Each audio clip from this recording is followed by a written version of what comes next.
Hey there, and welcome back to Kidney Cancer Unfiltered. I'm your host, Anna Maria Scaccia, and today we're exploring an important emerging topic, the connection between the environment and kidney cancer. Joining me are Dr. Laura Bukavina and Dr. Christopher Waite from the Cleveland Clinic, who were recently honored with the 2024 Kidney Cancer Association Trailblazer Award for their groundbreaking research. They've been studying the role of micro and nanoplastics in renal cell carcinoma, and in this episode, we'll explore what that means for patients and for kidney cancer research. We'll also discuss a concerning trend. Kidney cancer is being diagnosed more frequently in younger patients, and Dr. Bukavina explains how understanding environmental risk factors could help change that. Lastly, we'll talk about the role of advocacy and why we need more transparency from the government, especially when it comes to understanding what's in our water, particularly for those living in high-risk areas. So stay with us as Dr. Bukavina and Dr. Waite unpack the research, the risk, and the advocacy that could help shape the future of kidney cancer care. Thank you so much for joining us on the podcast today. For our listeners who may not know you or know your work, can you please both introduce yourselves? Of course. So Anna Marie, thank you so much for having us. My name is Laura Bukavina. I'm one of the urologic oncologists here at Cleveland Clinic. And I focus a lot of my research and also my clinical expertise in kidney and bladder cancer. And yeah, thank you for the invitation as well. My name is Chris Waite. I'm also a urologic oncologist and direct our Center for Urologic Oncology at Cleveland Clinic. And Dr. Bukavina is our clinical translational lead as well at Cleveland Clinic. Awesome. I am in awe of the work that you do, honestly. I don't have a head for science, but I think the work that you're doing is amazing. It's going to take our work towards finding a cure for kidney cancer far. And speaking of your work, you had recently won one of KCA's Trailblazer Award. So congratulations, and it's on your work on micro and nanoplastics and kidney cancer. Before we get into that research, I would love to know what that recognition means to you, and especially in terms of your work as a translational surgeon scientist. Yeah, it's a huge honor to be given that award, and Chris, as the mentee on that award, can certainly weigh in on how much ability does it provide for a young scientist to be able to transition from just doing some of the preliminary work to having the resources and the support to be able to take it further. So all of us surgeons always have a unique sort of capability of being not only at bedside with our patients, but also having a lot of the clinical questions. And having an award such as a Trailblazer Award gives me a chance not only for funding, but access to experts that are part of sort of the initiative, the Coalition for Kidney Cancer. Gives me a lot of partnerships to be able to work with this not only at our institution, but also in a multidisciplinary and multi-institutional setting. So there's so many benefits. I mean, I can't even describe. A lot of people assume it's just based on funding and being able to do the experiments that you need, but there's so many more benefits by reaching out to other experts in the field and even having someone else support your work, look through your publications, look through your experiments, and troubleshoot further. I was just going to add that, yeah, we're super excited about this award and really impressed with Dr. Bukavina, who just joined us not even more than just about a half a year ago. And even when she was in her transition here, we started working on this together. And so really excited. I think it does help to have another group of peers take a look at your research, and it helps you to kind of refine your questions and make sure that you are approaching problems that are really relevant. And we're really excited about the KCA's support of this project, and really excited for the chance to talk about it and talk about what we anticipate to learn from this research. That's fantastic. And in terms of that, nanoplastics, environmental factors, it's becoming more and more of a conversation when it comes to kidney cancer and cancers in general. So for your research, what types of micro and nanoplastics are you focusing on? And how are you going to actually measure? And forgive me if this is not the right way to ask it, but how are you actually going to measure their effects on kidney cancer cells? Kind of take me through that process. Yeah. So, I mean, we'll start with the basics. A lot of people think microplastics are something that you can see under the microscope just by the definition. And that's true. A lot of them, you can see them under the microscope. But when you start getting into much smaller and smaller size plastics, it's almost dust size or nano size. So things that are really about the size of your cell or even smaller than the cell, a lot of those things you can't really even appreciate sometimes under a regular microscope. And that's what we're talking about, microplastics and nanoplastics. And the reason why it's becoming more and more important in the recent years is because we've established a lot of the risk factors that we know for many cancers, for kidney, bladder, colon.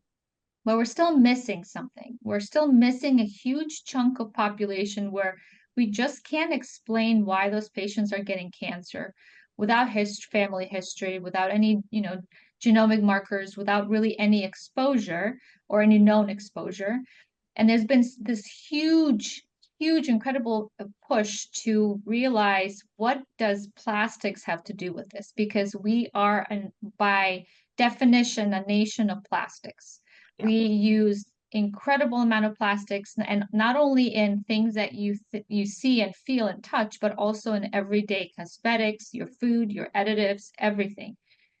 And we all know that a lot of cancers the incidence is growing, including kidney cancer. Also, we're seeing patients much younger age present with much more aggressive cancers. And a lot of it, when you look at colorectal and kidney literature, these cancers tend to sort of go with things that you're exposed to or inhale. Lung cancer, colon cancer, you ingest, and it's usually left-sided colon cancer. Bladder cancer is in your urine, kidney cancer is in the urine, right? So a lot of these things, we see that you're being exposed to something, whether you're inhaling it or you're eating it. We can't really put our finger quite on what it is yet. And what really inspired me is actually not in cancer. What really inspired me to go further is that there was very preliminary research published in atherosclerosis. So the calcification in your arteries. They looked at patients who had calcification in their arteries, and this was published in, I believe, New England Journal of Medicine. And they actually found that there's plastics within the calcification of your arteries. And patients who had microplastics, and nanoplastics within these calcifications of their arteries, when given the therapy to prevent strokes and heart attacks and all of that, actually tended to do much worse. They didn't respond to the medication. They tended to have more strokes, more sort of cardiovascular events down the line, because something within the plastics changes your immune system and changes how your body responds to what we consider to be normal. And that really made me think, well, is there any link with all the things that we're exposed to these cancers, including kidney cancer? Because we see a rise in kidney cancer. We see younger patients getting kidney cancer. We see really terrible kidney cancers these days. And that was sort of where I thought, when I talked to Chris, and I said, Chris, no one really has looked at it well, both on the epidemiological level, doing more of a population health, and looking also at more of a translational basic science level, because you really have to be able to tie those two together. You can't really do population-based studies and find a signal and then not understand how it works.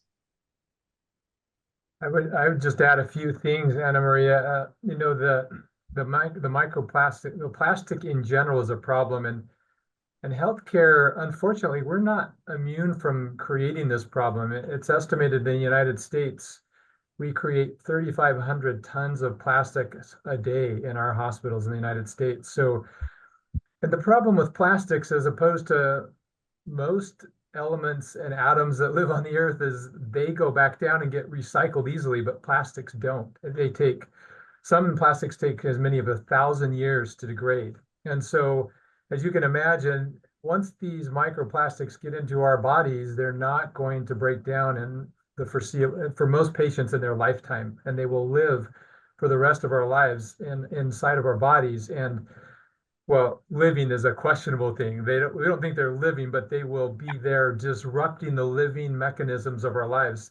And it's estimated that it's quite a bit when you try to quantify these particles. It's between 100 to maybe even 200 particles a day we are getting into our bodies from either what we're eating, the containers we're eating out of, the way our food is processed, the bottles that we drink out of, but also maybe through the air because these can get so small that they can get aerosolized. And so we really need to understand how these substances that we can't really see or feel, how they may be playing a role. And kidney cancer is a really interesting place to look because we know from a lot of the temporal data on accumulating mutations that a lot of times VHL, which is really a driver mutation for kidney cancer, that happens often many times very early on in life, but that alone is not sufficient for developing kidney cancer. There are other mutations that have to happen in other genes throughout the course of the life that then really leads to kidney cancer. And we know smoking is probably one of those. That causes a lot of mutations and causes a lot of strain on the body. Obesity is another strong risk factor, but there's still about a quarter of patients, it's unclear. And we know the kidney's job is to scrub the blood. So anything that makes it into our bloodstream through our diet or through what we're breathing winds up in the kidneys, and the kidneys are trying to clean it out. And very well, these things can end up there affecting and interrupting normal cellular mechanisms. And that's really what this grant is about, that we're trying to start to first uncover what role is it playing.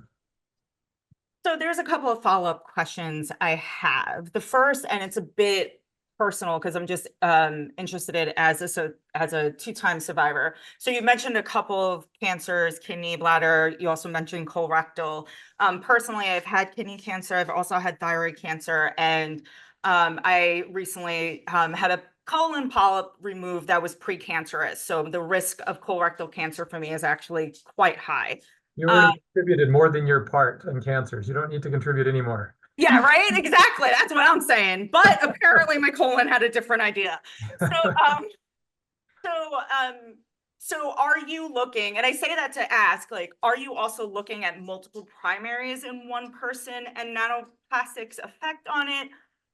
Or is that something that can even be studied? Because it's, multiple primaries, even two, it's a very small percentage for a person, unless there is some genetic mutation, which I allegedly do not have.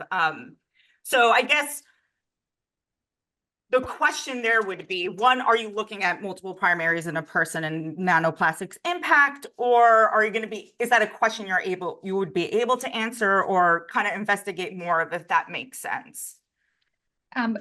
So that's a very good question, Anna Maria. You can definitely investigate that within the population studies. So currently what we're doing is we're actually doing our own Ohio database. It's called OCIS, Ohio Cancer Incidence Surveillance. So what we're looking at is we call them heat maps, and you probably have seen these, where they look at the whole state map and you're able to find heat maps for cancers. And we're not just limited to kidney, we're actually looking at all of these that I mentioned. We're looking at gastric, so ingestion, esophageal, colon, bladder, and kidney. And we're looking at heat maps of these cancers. And then the data that's available through EPA, and a lot of people don't know this, that EPA actually reports plastics exposure, and that's in your waterways and it's in your air. It's a little bit tricky to get, but it is out there. And you're able to map this exposure in your water, your treated water, and in your air based on these heat maps. Now we have to be careful because we're looking at patterns. It doesn't necessarily mean 100% that it's responsible for. So just because a part of a state has, for example, a certain zip code has a high rate of cancers in those 4 or 5 that I mentioned, and it has a high microplastics exposure, whether it's air and water, we're assuming that's a relationship, right? Just based on our findings. But we have to be careful because physically, the only way we can prove it is we can actually go in, test the water, and test the tissue to find the true correlation that actually exists. But that's the first step to find patterns. A lot of times when we find out Same thing with smoking, right? People only realize smoking causes cancer by doing these population studies. So we find the population studies correlation, and then we start to do more sort of looking at behavior. So one of the things that we do want to do is within our patients is to take their kidney cancer tissue, and we actually can do mass spec, which is a fancy way to do mass spectrometry, looking at these signals. And we also can do what's electron microscopy to see where the microplastics is being essentially stored within not just the cell, but what type of cell and what it's doing to it. I would just add that, you know, for this, it's a great question, and it makes us wonder, especially the organs that get a big exposure to environmental toxicants like the genitourinary system and the GI system and the pulmonary system. This project obviously is just focused on kidney cancer, but what we learn here can be very valuable in terms of mechanisms of looking at the other organs and patients who have multiple tumors in multiple different organs. And that is actually one of my questions I had, is how do you see your research fitting into that broader conversation on, you know, cancer prevention and public health? I think it's here. Microplastics are here to stay. And I think until we get an answer in terms of association with cancer, there's going to be lots and lots of interesting research showing, I assume, some level of carcinogenesis within that. The way I see it is kidney, it's not going to be an organ specific in terms of, you know, patients who have a high exposure to microplastics only get this type of cancer. Like you mentioned, Anna Maria, they're going to be predisposed to multiple cancers. The issue with those studies is that if the cancer is very aggressive, a lot of patients potentially not might be able to make it past the treatment for us to see other cancers pop up. So we're looking at potentially just one organ for now, but looking at those associations down the line is an important question. In terms of public health, I worry because if you think about plastics, it's also about recycling.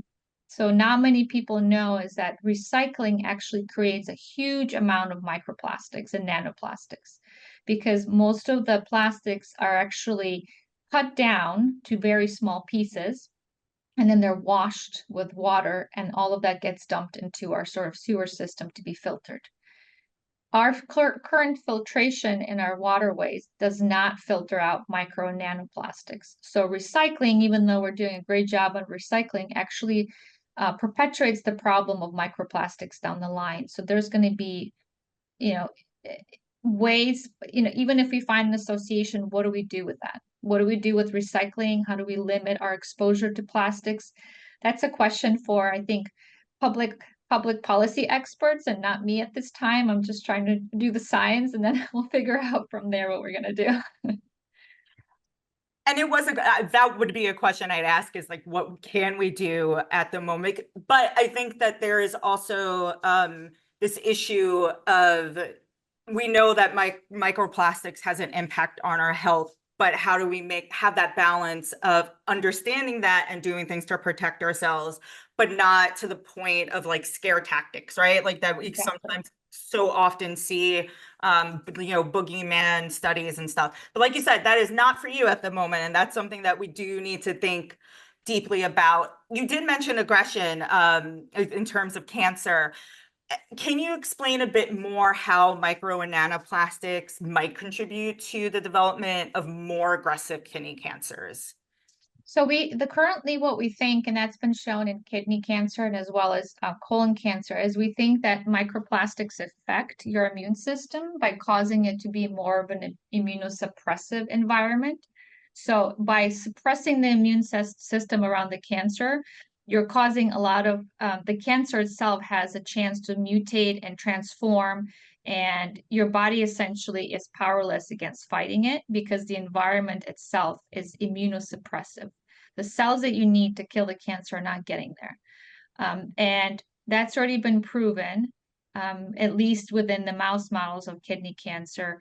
Now, you know this as an expert, from a patient perspective, a lot of the treatments that we do in kidney cancer are immunomodulatory, right? We use sort of stimulating immune system drugs. So if the microplastics are causing a change or a shift within the microenvironment, potentially we can use that.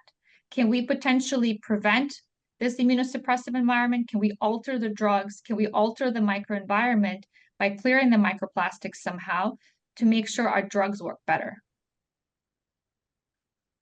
Another aspect that this may play a role, and we have some data from in vitro studies, is that if we grow cells in petri dishes, right? And it's not the same as being growing in your body, but it can give us we can do a lot of experiments to these cells and see how different changes to these cell cultures can change how the cells behave. And there's clear evidence in some of these cell lines, especially I think a lot has been done in breast cancer, that when you put these microplastic and nanoplastics into these cell cultures, it can change transcription factors, or these are the kind of the machines that make copies of the DNA, and that determines gene expression downstream. It can change different aspects of the cell cycle and even make them somewhat more mobile, which is really concerning. That's when, if a cancer, kidney cancer in particular, if it's just in the kidney, it's almost always curable.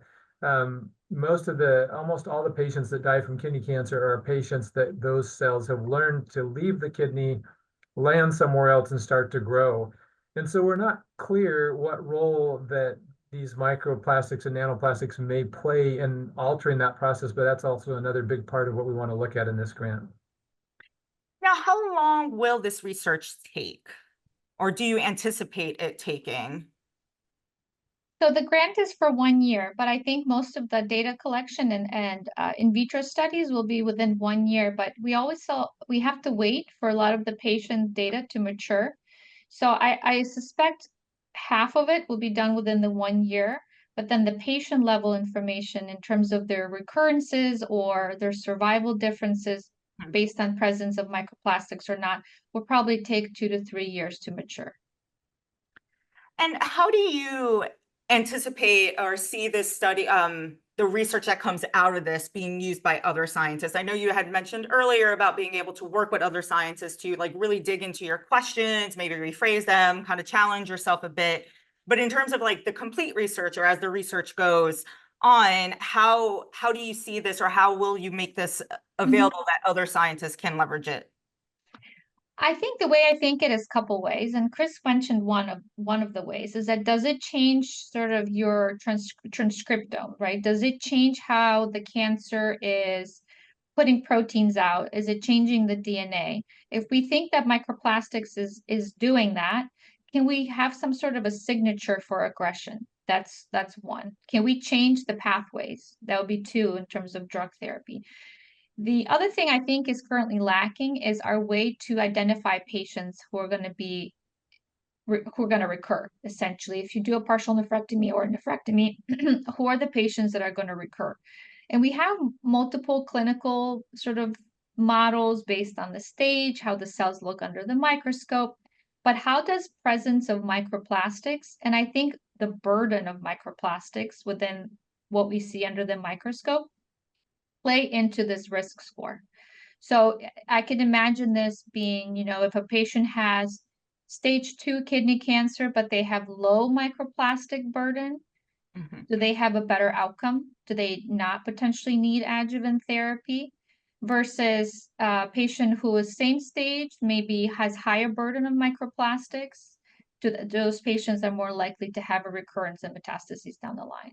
So that's sort of how I envision microplastics being used in the sort of the closest future. But I think down the line, we're going to potentially use microplastics as preventative. Can we protect our patients from getting exposed and protect them from getting these cancers? And then two, can we shift the cellular response, potentially using more drugs and more targeted approach for these cancers? I would say we are really in the very early stages of understanding that, you know, how these microplastics may or may not play a role in the development and the aggressiveness of disease. But as Dr. Bukavina was saying, also how can we assess their burden? It's very probable that there's a different burden in different organs. So we may get some understanding of what kind of distribution of microplastics there are in the kidney and patients in the United States, but it may be very different in the bladder, maybe very different in the colon and in the lung, et cetera. And so we're talking primarily and focusing today on cancer, but it may be a broader array of health outcomes that are affected by this. Specifically, Laura mentioned atherosclerosis is one that we already know that these microplastics are in the atherosclerotic plaque. So a lot of opportunity for understanding and very important questions, because we continue to generate more and more plastic, and I think we need to better quantify what kind of health burden this plastic plays a role, and then, you know, maybe that can help guide us on maybe we need to, for the sake of our health, and for the sake of the health of our planet, maybe we need to reduce the plastic consumption and creation, but also, you know, for the future, I think we need to really sort of tease out how these might affect us and how they're getting into our system and how we can alter in the future our exposures to these plastics and the health outcomes that they may affect. Yeah, if I can just make one comment is, you know, one of the things that I would love to see is our tools get better for detection of these micro nanoplastics. Right now, they're very they're very difficult. The processes are very tedious because we're so early on. It's a lot, like anything that is new is going to take a good decade to develop a, you know, reliable point of care testing tools. And we're not there yet. But potentially as a global system, not just cancer, whether it's fibrosis, because microplastics also relate to your kidney fibrosis in terms of kidney dysfunction, atherosclerosis, you know, early death because of cardiovascular disease. Is there in the near future a blood test that could potentially detect your circulating microplastics or nanoplastics exposure that relates to your overall health and your predisposition to these cancers? Now that's where I would love to see our field go. I mean, I think that would be a fantastic health tool, right? I think, you know, the more that we get these types of tools and preventative measures, the better our health gets, the better our mortality, or yeah, the better more mortality risk lowers and gets.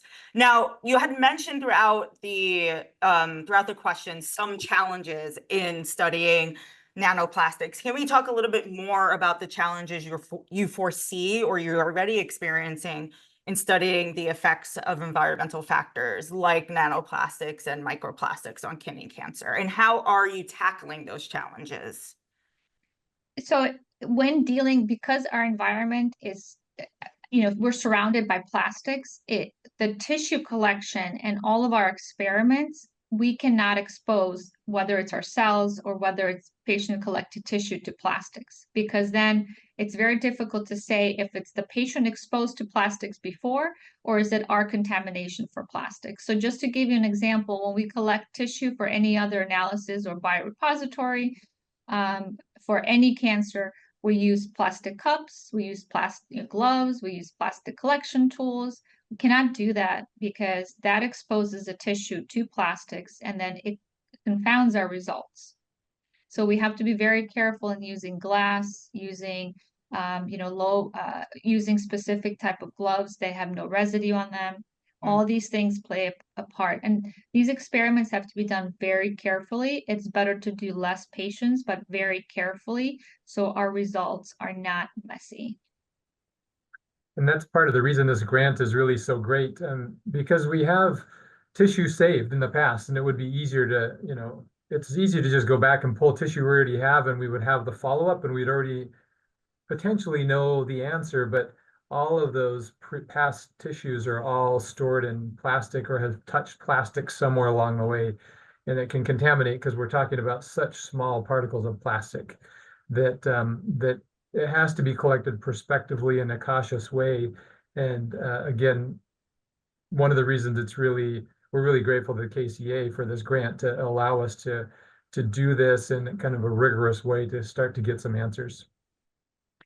Now, I know we talked about the public health and what we can do to prevent it, and it's not necessarily the realm of expertise, but in terms of education, right? Especially with cancer rates rising among younger people, particularly kidney cancer, what are the most important steps do you think that patient advocates maybe can even take in terms of educating the public on microplastics or nanoplastics, or the research that you're doing, or educating ourselves? Like what can patients do now, to help?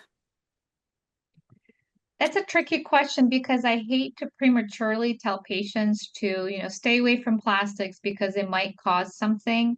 Yeah. Because of that scare tactic you mentioned, right? Like these scare tactics, and then it kind of paralyzes them and question everything they do. They get questioned like, does this have plastics? Is this lotion that I'm putting on, does it plastic? Am I spraying this? Does this have plastics?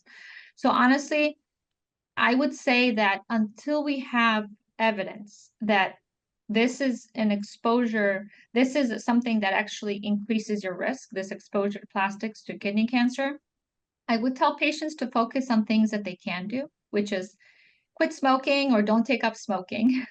you know, healthy, healthy diet, exercise, making sure that your healthy diet includes lots of things that are organic. I think that's a known factor. And really not focus so much on plastics while we're still learning, because right now it's a lot of hypothesis, but there's not a lot of concrete data. And the last thing you want to do is paralyze patients as they're going through treatment. I would agree with that, and then just add that we know the second biggest risk factor after smoking is obesity, and we still remain really unclear as to how obesity is contributing to kidney cancer development. But we do know people who eat a healthy diet, and when I mean healthy, I mean, primarily plant-based and not very processed. That seems to be the healthiest diet. And if there are animal products, that they're minimally processed, if there are plant products, that they're minimally processed. So sometimes I say to my patients, and this is based on a book called How Not to Die by a physician and nutrition expert. He kind of puts foods into three categories. The green light, where you should eat as many as you can from this category, would be plant-based, minimally processed foods, things that would be a Native American would recognize as food. In the next category, you would put in minimally processed plant-based foods and, high quality, kind of almost non-processed animal-based food. So, really, really high quality, for example, meats or something like that, but primarily or minimally processed animal or plant-based. And then the red category is essentially anything you find at a convenience store. And then Michael Pollan was famous for saying you shouldn't fuel your body where you fuel your car. And if you think about everything in a convenience store, it's heavily processed. It's almost non-recognizable as food elements that it came from, and almost always wrapped in plastic. Now, I don't know if the plastic has anything to do with that, right? But they are made to be preserved, and it seems in repeated studies over and over that these efforts of making food shelf stable comes with a health cost. And so, wholer based, fresher foods, as many as you can eat of those. I had a patient who I made this recommendation, and he came back and he said, I've really made a big difference in my diet. And I'm like, oh, really? Great. What have you done? Because I think a lot of patients ask, what can I do? When you're diagnosed with cancer, you get recommended either surgery or chemotherapy or radiation or whatever. And you're like, what can I do? And I think I feel good about the recommendation of exercise, as Laura said, and eating a healthy diet. So I asked him, like, what have you done? He said, well, now I eat fish of fillet at McDonald's instead of a Big Mac. And I was like, I think that's more of a lateral move. I mean, I'm good for you for trying to do fish instead of red meat, but I think the more processed it is, the more preserved it is, usually the less nutritional value it has for us, and maybe these other things cause trouble. And and the more fresh and plant-based, usually the better. Yeah. And I think to that point, going back to the public health conversation, I can imagine your research and other scientists' research being able to allow us at a structural level, maybe shift more away from those food deserts. Because oftentimes people are eating stuff from convenience stores because they live in those food deserts. And hopefully, not to go on my little soapbox, but hopefully this research can help towards, that call for more fresh food in, lower socioeconomic areas. Now, wrapping up, looking ahead, going from that, right? How do you hope your findings might influence public health? You mentioned, a possible blood test. What are some other ways that your research could potentially influence policies or regulations or even just medical science? I think what I would like to see if we do find a strong signal is for transparency from the government in terms of what your water actually contains. And they are transparent up to a point. So if a patient is living in a high risk zone where there is microplastics exposure, being transparent about what your water contains and also allowing resources for patients to be able to filter that water to reduce their risk, right? We're not going to be able to change a lot of these recycling plans or maybe the practices. So the most reasonable solution is filtration, better filtration of the water that we're drinking. Education, so patients need to understand that their water has this risk factor. What can I do to reduce it? I filter the water, better filtration system. That's how I would imagine the next decade to go. And if we find that the majority of microplastics and nanoplastics are coming in through diet, water is one place, diet is another place. We need to know how the processing and the packaging of our foods may introduce plastics. I don't think we understand that very well. And then the other place that could be is from the air. And so we need to understand that as well, and interventions and preventions to keep that from happening. And I think from a global policy, we still remain pretty uncertain on how plastics affect our health.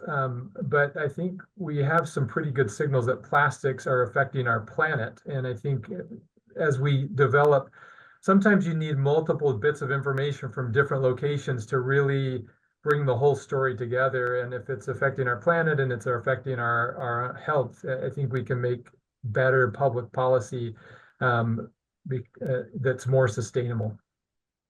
Now, before I let you both go, is there anything maybe that you want to add that we didn't get to touch on regarding your research, the broader conversation?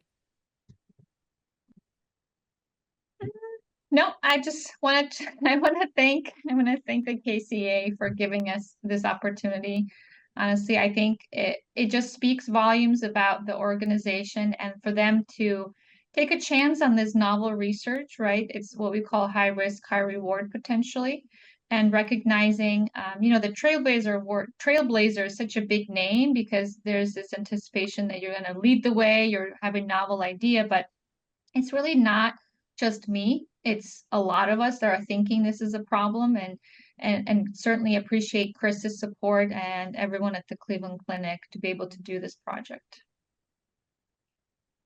I would just add, in the greater context of kidney cancer, I think the KCA has played a strong role in, advocating for kidney cancer patients. I've long thought that the distribution of research funding by the federal government has been very lobby-based rather than very sort of incident-based or more, the disease morbidity and mortality-based. And so I really appreciate groups that help lobby and bring attention to kidney cancer because it does affect a lot of people, both in the United States and internationally. And the effects of getting this kind of information out and advocating, and Anna Maria, you as a patient, getting out there and advocating for kidney cancer and funding and research, it's really valuable. It makes a big difference, and it will help us to hopefully bend the arc of the survival curve, cut down.